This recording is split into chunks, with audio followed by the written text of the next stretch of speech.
Welcome back to Chicago as we get set for Game 3 between the Bulls and the Jazz. Now, for Michael Jordan, it's his third trip to the finals since coming out of retirement in 1995. That year, the Bulls lost in the second round of the playoffs, which gave him something to prove the following season. He regained his place as the game's top player and led Chicago to an NBA record 72 wins. But for Michael, his comeback would not have been complete if the Bulls hadn't beaten the Sonics in the '96 finals. 1996, you've retired, you've come back, you led the Bulls to the best record in the NBA. Were the finals different? Did you approach them differently, or did you have a different perspective this time as opposed to the previous three times? Everyone questioned my ability because I basically took it on myself to come back to the game that physically I wasn't ready to play. And people started suspecting my skills, and the motivation came from those comments. And getting back in 1996 to the finals soothed some of that, but it didn't really end it until we won a championship. The clinching game in this series came on Father's Day. True. Ironic. First time you're in a situation like this without your father. Right. How special was that?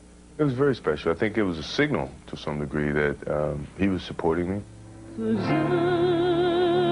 I hadn't performed without his guidance, but you know, I knew that at some point in time he was with me throughout the course of me playing the game of basketball. And to end it on Father's Day was very, very special. And it was certain emotions that I couldn't really control because I couldn't really enjoy it with the person who I felt influenced it all. And that meant a lot to me. 1997, Chicago Bulls against the Utah Jazz. Michael Jordan against Karl Malone. What was special about that series? He just won MVP, you know, which a lot of people felt he was deserving of it, and I felt he was. You know, he put up numbers consistently each and every year. But I would alter that MVP so that, you know, we can get a world championship. So he had his day or his glory with the MVP of the league. He wasn't about to get it all in 1 year. Bulls basketball and a chance to win it right here. Kukoc has got the ball inbounds from Pippen, and here is Michael. 4 on the shot clock. Recurring theme, seems like every championship series. Game 1, last shot in your hands again. As a leader, you want to be there for your team. And you've done it so many times that from an emotional standpoint, from a confidence standpoint, you know what to do. 4 on the shot clock now. Keeps it on the dribble. Russell's there. MJ, top of the circle against Russell. Michael hangs, fires, scores! And it Bulls win! He knocked it in at the buzzer. Bulls win! How many times has he done that? When they give me that ball, I'm taking the weight of the city of Chicago as well as my teammates and the organization to make something happen and to win the game. One of the highlights in sports, Game 5. You're sick, 103-degree temperature, and one of the greatest performances in any sport. Did that even amaze you, the way you played in that game? I was amazed that I got through the game. I was amazed that I had that much impact on the game. In terms of the way I felt the night before and up to the game and even during the game, I didn't think I was going to succeed. Stockton, who drives it across, makes a bad pass, and here comes Jordan. Here's that aggressiveness. Pippen's on the right. Here's the pass for the layup. Missed it. And a slam by Jordan. This will be the guttiest performance maybe all time.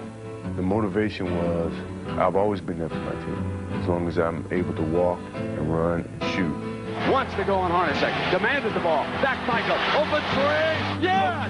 They lead it. 38 points for the Kings. Stuck a dagger at him with a 3. Yes! To do that and be successful, win a game, it's gratifying that you have pushed yourself to past a point that you didn't even think you can get past. Game 6, another one of those scenarios where everybody thinks you're going to take the shot. Steve Kerr takes the shot. What went on in that timeout just before that?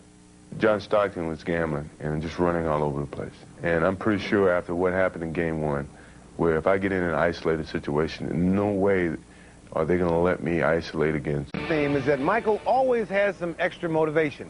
And this year he has even more. The Bulls were considered underdogs heading into the series, while the Jazz came in with 10 days rest and home court advantage. Well, it all adds up to a huge challenge. And as he showed with his 37 points in Game 2, no one responds to a challenge better than Michael Jordan. All season long, everyone here in Chicago has been asking one question. Well, they've been asking a few questions, but they've been asking one question when it concerns Michael Jordan. Will he return next year? Well, no one knows the answer, including Michael himself, who says he hasn't decided yet. But if this is his last trip to the finals, it will end a remarkable ride which has included 5 NBA titles in 7 years. Now he goes for number 6, which would make the Bulls the greatest NBA dynasty since Bill Russell's Celtics. But even after all those championships, Jordan's competitive fire continues to burn. It's my privilege to represent the great fans of Chicago and basketball fans around the world, quite simply to present Michael Jordan with his 5th NBA Most Valuable Player trophy.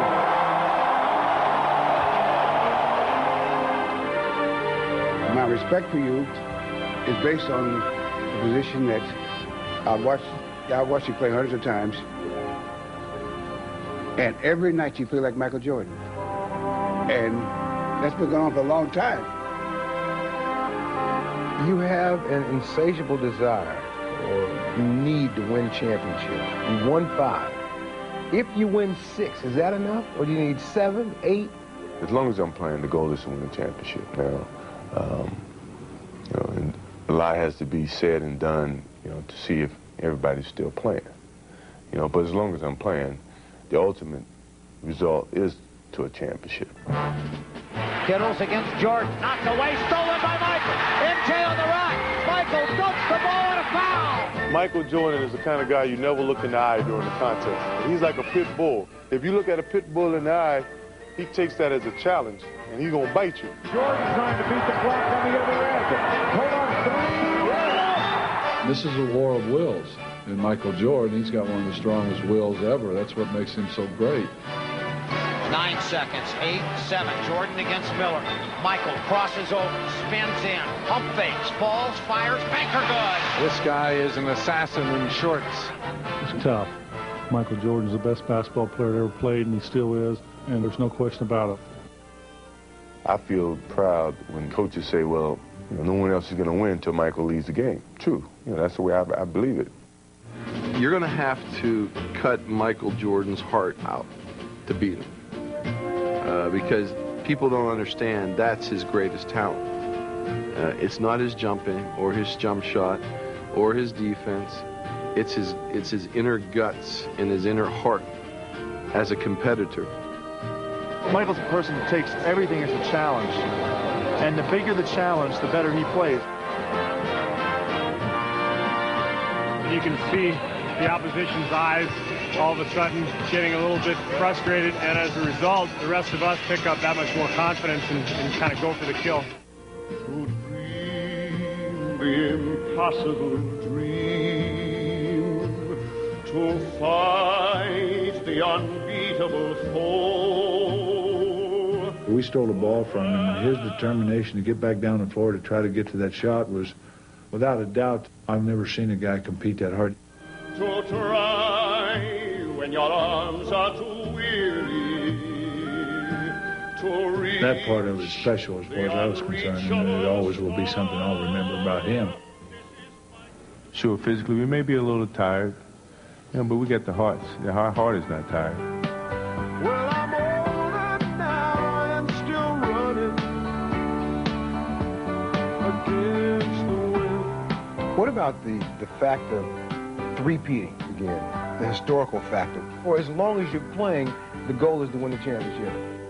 As long as I'm still playing, you guys still got to come through Chicago. I don't care how good you are, how inspired your coach may make you. You still got to come take this away from us. And it's not that easy.